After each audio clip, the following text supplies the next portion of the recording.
Hello, everybody. Thank you so much for joining this conversation with Rob Salafia.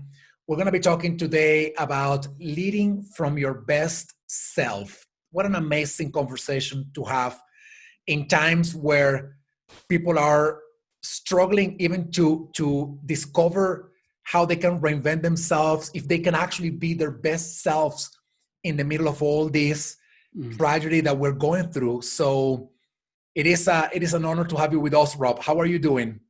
I'm doing pretty well today, Enrique. It's in the Boston area. It's summer, so we're trying to get out. It's the long Fourth of July holiday weekend is behind us. It was kind of strange. No fireworks, Yeah. no gathering together.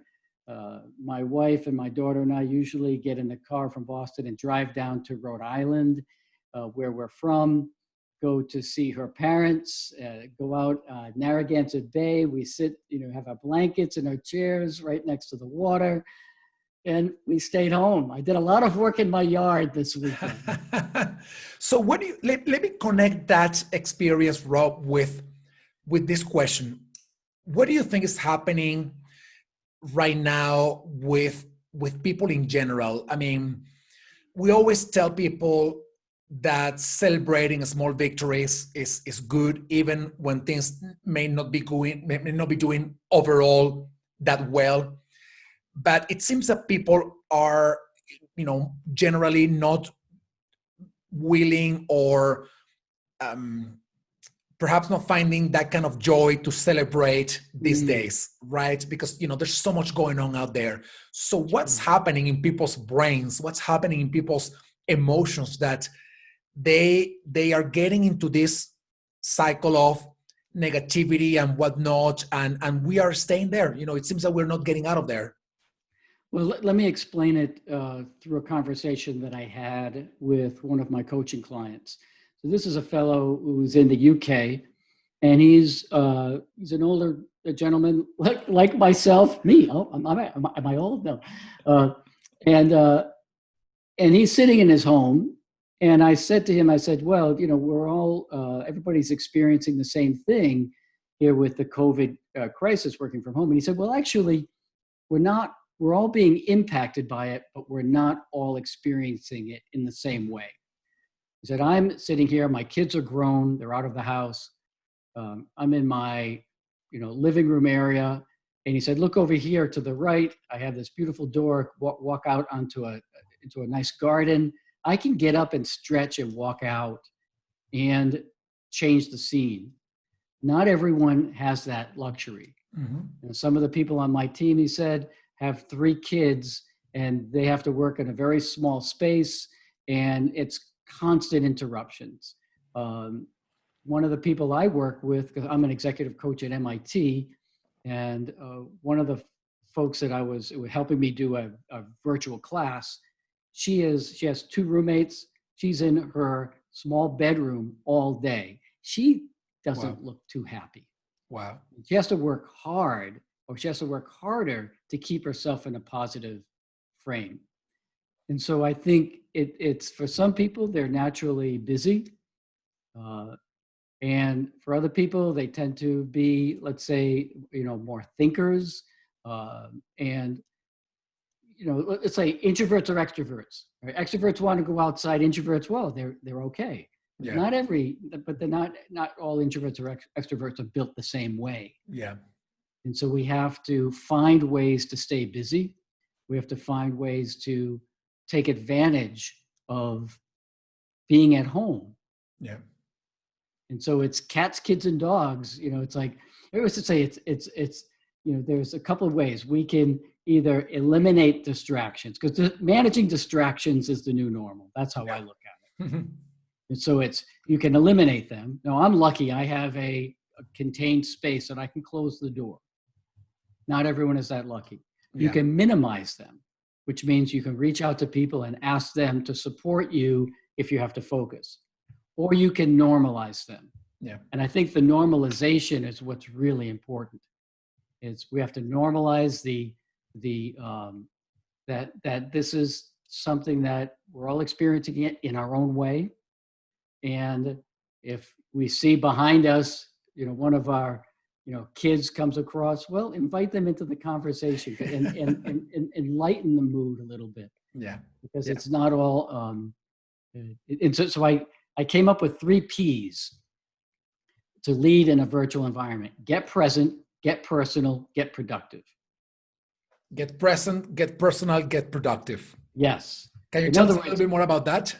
sure, we have to get present first. That means we have to eliminate, as I said, distractions. How can we do that? We can eliminate them, minimize them, normalize them, and be okay. We can't go back to back to back to back to back all the time. Yeah. If we do that, that's what, we can never catch up. We can never put whatever it is aside that we just had, the conversation we had, get into a pause point, think about what we're walking into. Really, we have to regulate ourselves well. Yeah. We have to do that even more. So getting present, knowing what we're walking into, getting personal. So another one of my coaching clients says, how I want to connect with people that it seems like they're jumping right into the action right away. They're jumping right into the the content. And sometimes just having a normalized conversation is going to make a big difference. When we do that, we can land in the meeting, we can land with other people, and we can be much more productive. Excellent. This is fantastic. And, you're talking about normalizing our lives. It's just interesting there are a couple of things. One that I want to say, one related to the story that you shared at the beginning of this conversation about this person that you're coaching, and the second about normalizing what's going on. So let me go to the first part. Yep. And it is this gentleman that you are working with. He seems to be reinventing himself, right? And taking some time to reinvent himself.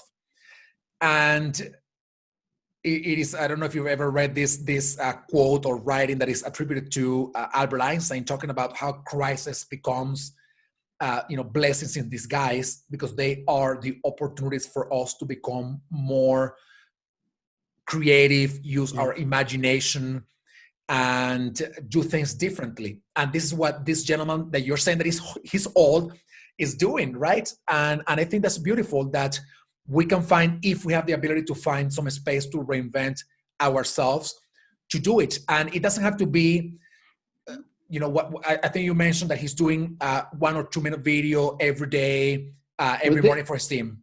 Yeah, this is something that you and I were talking about before we get on the call. Yeah. Is this one leader, and again, he's in the UK, and very kind, highly intelligent, very calm under pressure, but he tends a little bit on the introverted side, so he won't be the first person to speak up.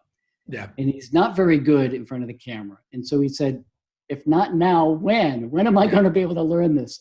And so he said, well, maybe I'll try it. I'll do it for a week or so.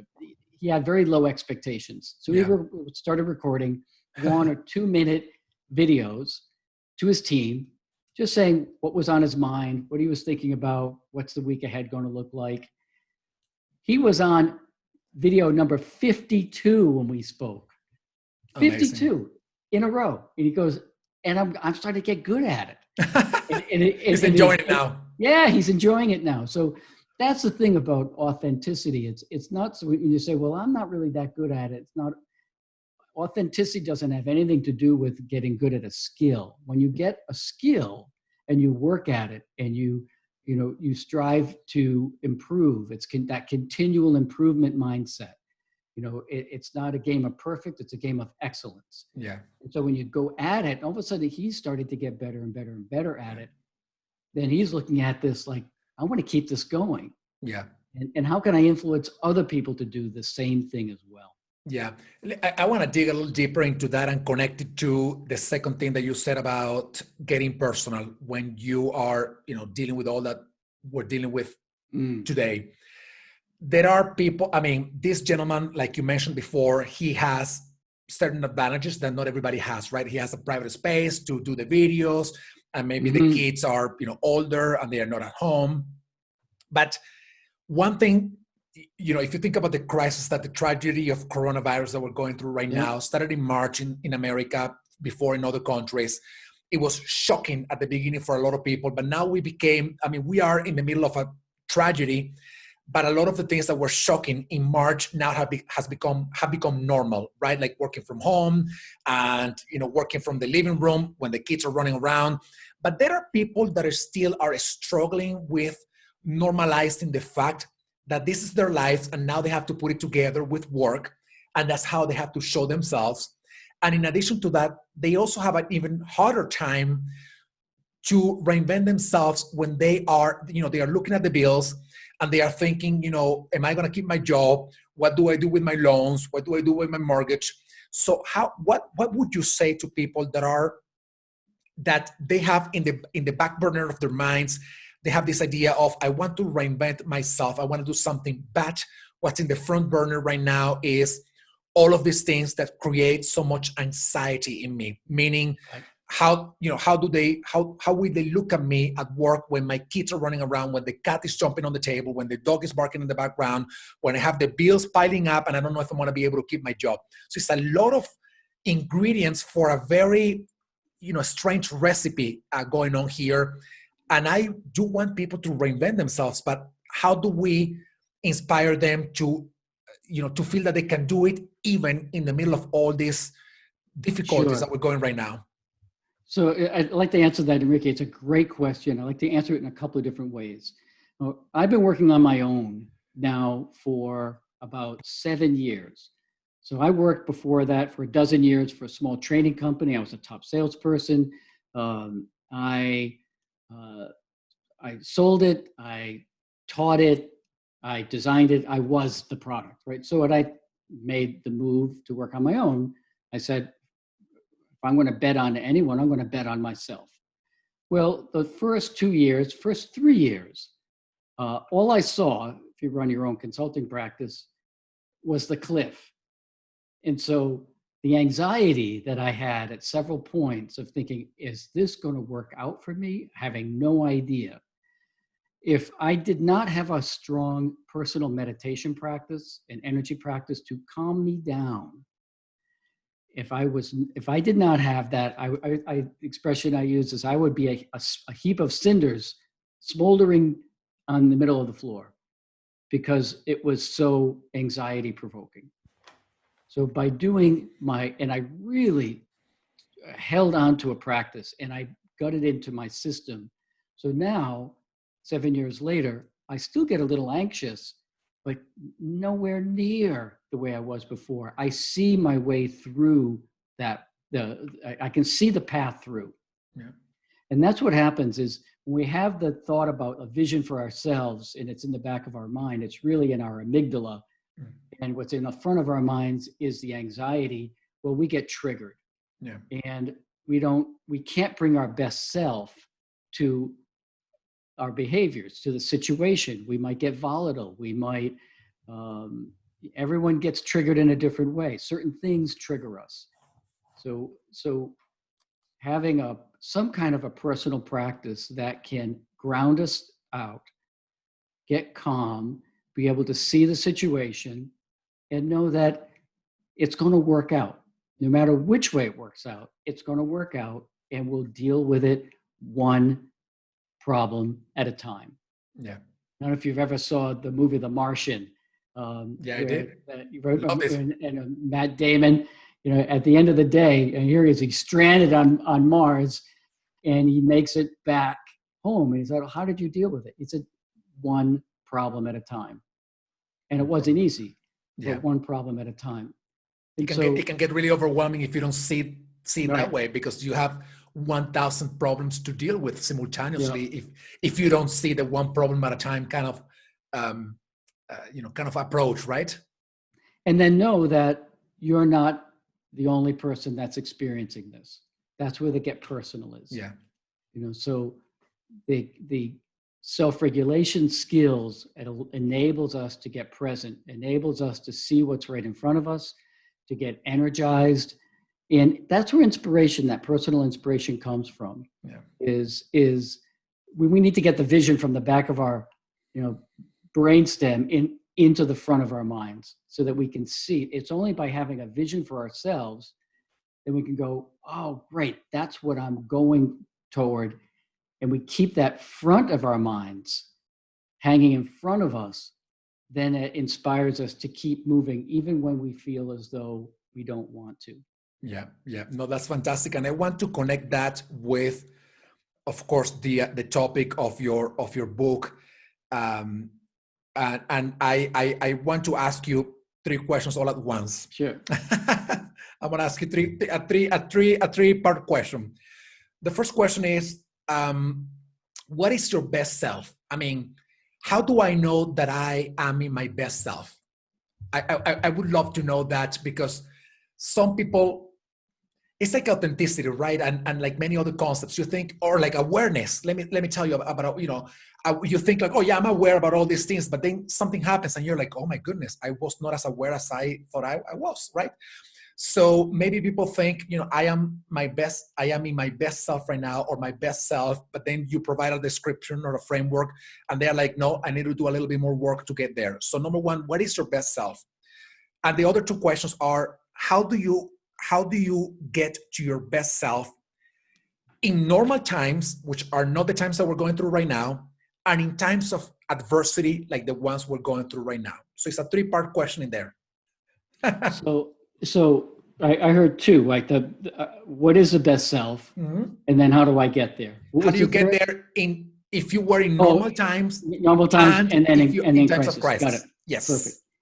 So and this goes in the heart of my book called Leading from Your Best Self. Yes. And in chapter 1, the beginning, I talk a little bit about, and it's probably a good idea to get an idea of my background. So the first half of my career, I was a performing artist. I was an accomplished tap dancer. Wow. I was a rope and wire walker. I did storytelling. And so first 15 years or so, that's what I did. I worked in front of audiences of all sizes. And there are certain situations that I've encountered when we overcome a challenge, when we reach down deep and we find a part of ourselves that we didn't realize, resources inside of ourselves that we didn't realize we had. It can come out of discipline and practice. And it's not about heroism. It's not about, and I had one fellow said, like, hey, Rob, I don't have the catch the baby out of the window story. It's not me. It's not about heroism. It can be small moments throughout our days when we stood a little bit taller, when we took a breath and listened a little bit more deeply. We had that connection. Those are little best self moments. The bigger best self moments, and I'll tell a story. This coming week is normally when I go to upstate New York for a leadership conference called the Leadership Forum at Silver Bay on Lake George. Like 3 years ago, just as I was about to write the book, I'm at the conference. It's I think this is the 102nd year of this conference. Wow. It's fantastic. It's a beautiful Lake George, Adirondack Mountains in the background, nice lake, cool mornings. I'm sitting in this 100-year-old building. It's about 50 people, big circular tables with white tablecloths. I'm having a conversation with this young career woman, and we finish an exercise. And then she turns to me and she goes, oh, one of the bosses in my company told me I needed to improve my executive presence. And she collapses like that. And so I laugh a little bit. And I said, well, you're kind of in luck because that's what I do. And so let's have lunch. So we have lunch. I said, tell me more. She said, well, when I get in front of this one person, it just seems all my confidence gets drained out of me. I physically collapse. My voice gets weak. And I have a presentation coming up in 2 weeks in front of the whole senior leadership team, and she's going to be right in the front row. And if I mess this up, I'm going to be looking for another job. So I paused, I acknowledged it. And then I asked her a question. Tell me a time when you really felt in your best self, your most confident, your most effective, your most largest part, your largest self. And she pauses and a big smile came on her face. And she said, Oh, I play flute. And I went, oh, that's really great. I understand that. I have played flute myself. Show me what it looks like. Stand up. And she stood up. I'm not going to stand up. So she stood up like this. She stood up tall, and she took her flute like this. And now that's, if you've ever played flute or haven't played flute, if you're just beginning, this is really awkward. You have to get used to it. But I could tell just through how she stood and how tall she stood that this was a comfortable place for her. And I said, how do you feel? She goes, I feel great. Right. So I feel great. So tell me more. So like, what about your voice? She goes, not worried about my voice. We were trained to play to be heard. So just think about this physicality that she had, this breath control that she had was through discipline and practice. And if anyone's listening, if you think about a musical instrument that you've played, or any kind of like a sport that you've really learned, these are parts of ourselves where we have earned that self-confidence. And then she said, I was part of a marching band, Columbus Day Parade, New York City. Every year in high school that I played in it, we won every year. And I ran the flute section. And I was tough as nails. I said, it's with the flute with my group. I said, it's not when you're playing that counts. It's when you're not playing that we stay in rhythm, we stay focused and connected, because the judges are there going a quarter point off here, quarter point off here. That's the difference between winning and losing. And then all of a sudden I started to go like this a little bit. I go, now what are you doing? She goes, always had a piece of music in my head before I went out to play, because I want to be focused yet in the groove. This is great. So we finished that conversation. 2 hours later, in the middle of this conference, I had this literally a light bulb came over my head.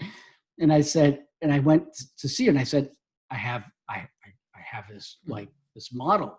And I said, let me share it with you. I said, you have this stance, I call it a signature stance, that reminds you of when you were in your best self, the place that you've earned. This is our real self, but it's sort of like a bottle of milk. You have the old time when you had the cream at the top. That's our best self. It's who we are. It's who people see, but it's when we're really shining bright. Yeah. And so I said the signature stance. Then I said you also had this thing called play to be heard. Let's shift that to speak to be heard. And he said you had a mindset of excellence, because you really worked. You have a great leadership quality of helping your whole flute section to bring their best forward. But now you have to be that coach to yourself. Yeah. You have to be hard and strong with yourself and really know that you can do this. And then you have to make sure that you're loose and connecting and that you're in the groove. So those are what I call her 4 keys to being extraordinary. So that's what I would ask people to think about: a time in your life when you felt in your best self, most connected, most engaged, most alive. And then think about how you stood, the emotional state of mind, your mental state of mind, your mindset. What was your voice? Were you relaxed? Were you focused? What was that like? And then that's where you can go, whether you're in crisis mode, under stress, or whether it's just a normal day. They're both relevant right there. Yeah. Yeah. If that makes sense. It does. And, talking about having some awareness, right, of oneself, if you will, to be able to achieve that or to become that best self, because you always will have to go back in time and think about some of the things that you have done. And when you were like that, cream on top of the bottle. And I think that's beautiful. Part of our audience, or our main audience, is human resources, and I see the people who do human resources, they're human themselves as well, right? So they all they have to do for others, they have to do for themselves as well. But in their role of human resources, how can they help people become their best self? You So, know, let me answer that. So one of the things when you're working with people in the development, you're working to develop them, 360s are often something that are used, but mostly for people in executive coaching, maybe the people at the top of the house. yeah, I use, when I do my programs, and I do both executive coaching, I do both in-person and now virtual programming, yeah. and I like the combination of both. But what I do is I ask people to do and conduct their own best self brand survey, a 360. And I think of it like this: it's how people experience you, how they experience themselves when they're with you, the story they tell about you when you're gone. Hmm. So you want to reach out to 6 or 10 people and ask them several questions. And this is based on an exercise called the Reflected Best Self, which is out of the University of Michigan Center for Positive Organizations. An exercise called the Reflected Best Self. And I do an adaptation of this exercise.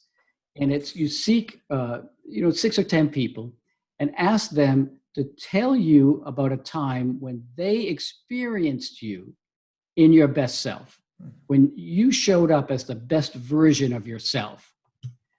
What was that? How did you show up? What words come to mind when they think of you in that situation? What were the attitudes that you brought forward? Qualities, attributes. What were your strengths? What did they appreciate about in you in those moments? When you get that type of feedback back, it's very powerful because this is you showing up in your best self. We might not even be aware of how much in the flow we are, but when we get that reflected back, we can appreciate it. And then ask them, what other situations might I put those skills and talents to the best and highest use? You can also ask them, what other qualities or capabilities you could bring or develop that would help you to improve even more. So this is a positive psychology approach. So we can do this for ourselves as HR leaders. We can do that, help people to do it for themselves as well. I love it. And that really helps to, if we don't have the capacity to remember when do we think we were our best selves, we rely on others, a little bit of Johari Correct. window in there, right? A little bit of a collective awareness or collective Yes. support to help you develop your awareness about yourself. And I love that. And then Yeah, from a leadership perspective, yeah, we want to do that for ourselves. And then we also want to create an environment that allows other people to bring their best self forward as well. yes, And so that means I have to look into someone else and recognize the qualities, attributes, the capabilities, the potential in someone else. yeah. And if we can create that environment that allows others to bring their best self forward, then I think we're doing our jobs as leaders. I think it's powerful that you're bringing up the idea of the role of leaders in helping people become their best selves. And especially right now in the times that we're going through, I think there's been a little bit of,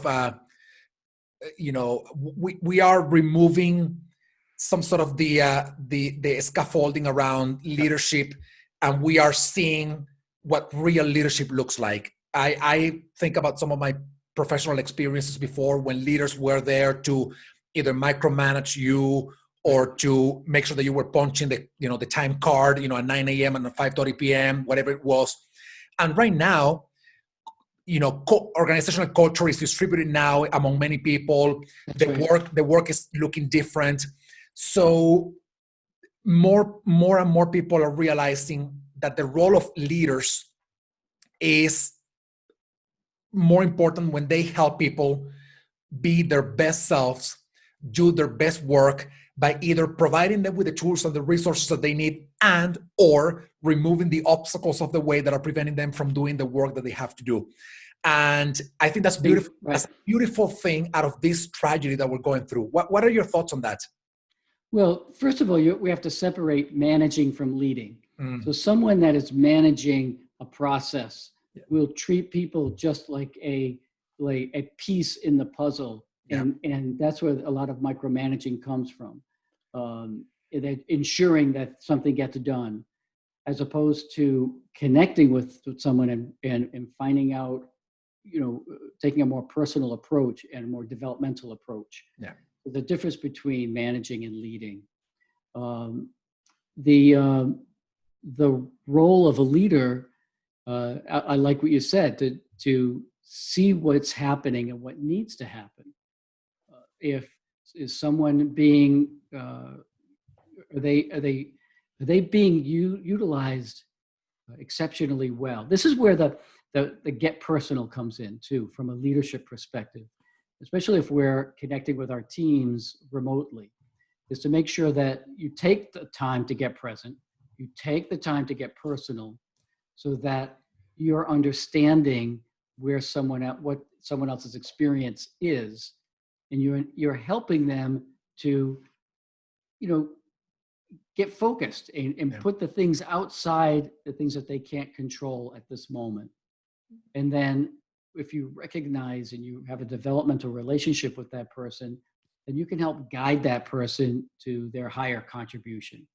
Are they actually resourced optimally, or is there something that would excite them, that they would really like to work on, and then making sure that they have something that that is capturing that excitement, because you'll get your best contribution in that way. But we have to be aware that everyone is getting triggered in different ways during this crisis. And we have to make the time to make sure that people are acknowledged for what's going on. Just behind, let's say, right over here, there's something going on and I can't control it and I can't be focused right now. But let me tell you what it is. And as long as it's the difference between what's personal and what's private, we want to keep it professional, personal. This thing about hanging our personality up at the door and just doing business never really worked anyway. No. Yeah. It never worked anyway. Now it's to the forefront. Yeah. And we have to just be comfortable and connecting with the people that we work with. Yeah. I think one of the again, like you said at the beginning, trying to see the gifts and the silver lining out of this horrible thing that we're going through. One of the most beautiful things that I've seen going on in the past 4 months is that people can do great work by being themselves. They don't have to hang their personality, their family issues. They don't have to hang those things in the door of their company, come in, become somebody else that they are not, and fake it, and then go back to their personal reality, which normally is more than their work reality, right? So I'm loving this idea that I think we have become more understanding of people's personal situations, and forgiving about things that may happen to them that we didn't see before in the workplace because we didn't know them that well, right? I mean, we didn't know who they were. Exactly. And now we do, because we have a window through to their homes. We can see their cats, their kids, and different things. So, that is something that I'm hoping we can scale and replicate going forward when we get out of this. Well, that's the thing, is how do you replicate it? Yeah. So one of my coaching clients at MIT is head of anesthesiology at one of Boston's large hospitals. And he said it was amazing at how powerfully the frontline workers came together with this crisis. And it was like, it was extremely heroic. He described it, all of the barriers, the hierarchical barriers, all of anything that got in the way of getting the best ideas forward were gone. Yeah. The ideas were being generated from every level, from every department. People would say, what's happening? What needs to happen? Assemble the team and go do it. Yeah. He said it was absolutely phenomenal. He said, what I'm struggling with now is what happens when we go back to whatever we go back to? How do we maintain this thing, and so that the structures don't go back up? Yeah. Another company I worked with actually had an organizational psychologist This was a retail firm. As soon as COVID came out, closed. How many stores? I mean, hundreds of stores closed. Everyone rallied around this, went to it, worked together collaboratively. It was exhausting, but people were energized by it. So the organizational psychologist said, you have to think of this cycle in terms of crisis. He said there's heroism, the heroic level. Then there's adaptation. In other words, we begin to think that this is the way it's going to be. Yeah. But it's not, because that's all adrenaline that we're working on. And so we're working on fumes. He said after that adaptation mindset sets in, we think all of a sudden we start to run out of gas, we go into depletion mode. And that can be very dangerous for some folks. Yeah. Where they get depleted energetically, emotionally. And then there has to be a refresh, a re-engagement. So I think of it like you have to retreat, reflect, refresh before you can re-engage. Yeah. So we have to take the time to do that, and we can't get fooled by adrenaline. You know, that heroism. It can't last forever. And I know a lot of people listening to this have probably experienced that. Yeah. And say, yo, everyone, all of a sudden there was a drop, and people aren't as responsive. They're not, because people are tired.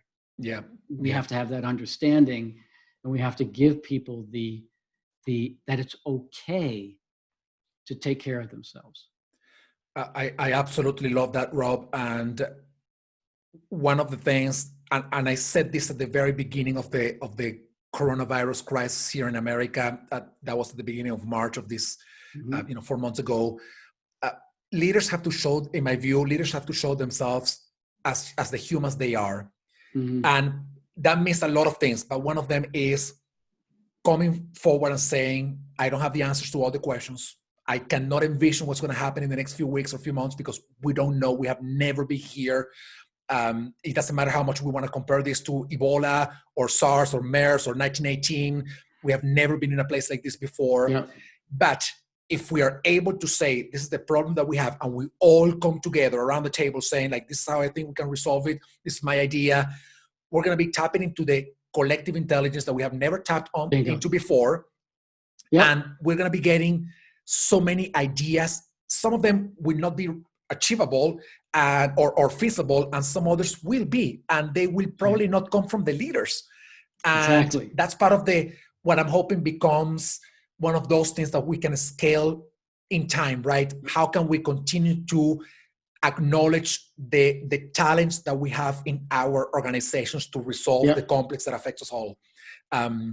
Rob, just to wrap up this conversation, I want to ask you a couple of questions. Number one, it seems that your best self is something very personal. You know, that cream looks different for everybody. Is there any common sort of trait that you see among the people who are their best selves? Is there anything like, they are innovative, or they are curious, or they are this or that? So that's one question. The second one, to wrap up our conversation, is what people that are trying to find their best selves, what is the first thing you tell them, like, do this one thing to begin your journey? Great. What's the questions for you? So I'll start with the last part of that. Mm-hmm. And it goes back to a time when you really felt in your best self, the best version of yourself. It's not about when I won the race, so I'm the best. That's not, it's like when we feel as though we're comfortable inside of our skin, we feel in the flow, we're connecting, we're reaching out. And then it goes into those qualities of the people that are in their best selves. They tend to be more aware of their surroundings. So there's a sense of awareness and perception. They're able to take information in, communicate out freely. They're more relaxed inside of themselves. So there's a sense of relaxation. There's a sense of groundedness. There's not a sense of anxiety or impatience. It's where we're not jumping out of our skins. We're inside of ourselves. And when we're in that sense of ourselves, we're not in the fight or flight mode. Yeah. Our peripheral thinking skills are open, and we're more apt to be able to generate the best ideas inside of ourselves from, that we can access. And we're more apt to be open to other people's ideas as well. Yeah. And we're able to acknowledge them. We're able to, talk about them productively and move forward towards something, a clear objective. Yeah. So I hope that answers your question. Yeah, thank you. Begin by thinking when you were your best self. Yeah, absolutely. And Rob, my second question, and which will become now the last, is any one trait that you have seen to be common among the people who become their best selves? Anything that you think is like, sure, this one thing is repeated all over time, among many people? So I would say, and this goes for both men and women, and it's almost like a definition of executive presence, to be confident and approachable. Yeah. It's a balance between confidence and approachability. So which means we're confident in our own skill sets, in our own capabilities, or we're credible unto ourselves, and we feel we belong, and yet we're not pushing our ideas on other people. We're present and we're open. Yeah. So this confidence and approachability, I think, would be, if I were to sum it up into like one, that's what it would be. Awesome. Rob, this was a fantastic, timely conversation. And of course, the hope is that people watching our conversation online, they are able to think and reflect about these things and know that it's possible to be their best selves. It's even in times of crisis. So Rob, thank you so much. Yeah, go ahead. I was saying, I want to encourage people to pick up a copy of my book, Leading from Your Best Self, develop executive poise, presence, and influence to maximize your potential on Amazon. They can reach out to me directly, Rob Salafia at protagonistconsulting.com. I'm happy to speak to anyone.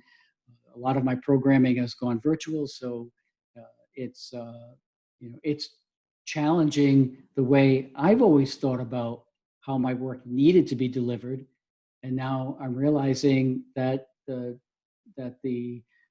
barriers or the constraints I was putting on them have been removed, and so I think we can all do that for ourselves. Yeah, I think one of the things that I think is happening these days is that we are doing things that we didn't think we were capable of doing before, right? Because somehow we created all these imaginary obstacles, like, oh my goodness, I don't like to be in video. I suck at being in video, so I'm not going to create any videos. And now I create 52 videos of a couple of minutes each one for my team every morning, like this person that you're working with. And that's repeated in many different creative forms among many people who have been doing things that they never thought they were capable of doing. And again, I think we got the option of seeing this crisis, coronavirus, as negative as it is, or being realistic about what it is, but also being positive about what we can get out of, this reinvention process. So, Rob, thank you. Yeah, please go ahead. Say, this too will pass. This too shall pass. Yes. We just don't know when. Yeah. That's true. And I hope we remain with that vision, bringing it forward in our minds and brains. So, Rob, thank you so much. I'll be sharing with our audience your book and your contact details. So it was a privilege and an honor to have you with me today. Thank you. Thanks, Enrique. Great conversation. Thank you.